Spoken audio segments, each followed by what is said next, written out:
चुम्मा लेबो 2021 में। माँ काली डिजिटल रिकॉर्डिंग स्टूडियो सरौनी।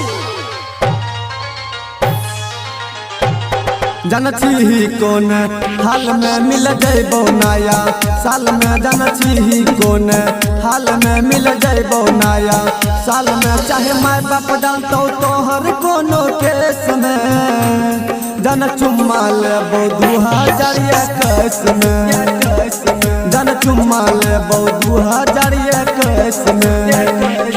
जनछी कोन हाल में मिल जइबो नया साल में। जनछी कोन हाल में मिल जइबो नया साल में। चाहे माय बाप डालतो तोहर कोनो केस में। जन चुम्मा लेबो 2021 में। जन चुम्मा लेबो 2021 में।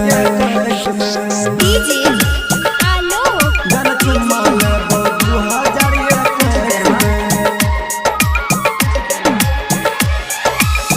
पी के अबो जान हम महुआ दारू बियर गे।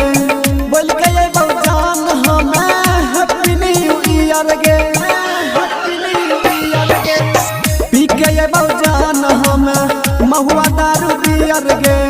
बोल के अबो जान हम हैप्पी न्यू ईयर गे। चल नहीं कर केकरो डर गे बाप जोते गेलो हर गे। चल नहीं कर केकरो डर गे बाप जोते गेलो हर गे। तोहर भाई लागल रहतौ केतनो रेस में।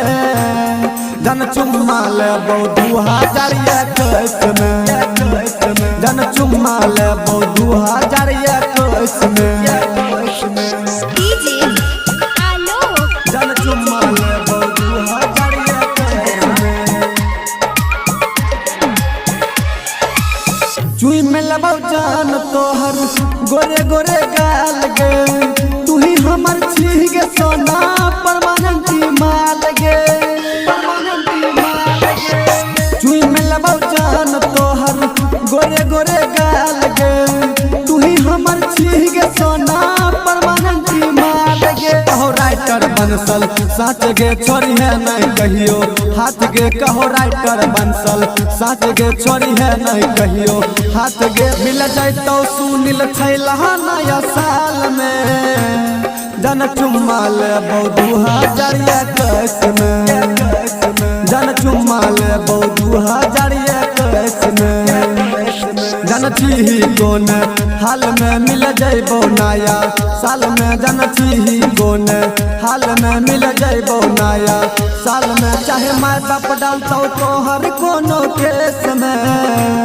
जन चुम्मा लेबो 2021 में। जन चुम्मा लेबो 2021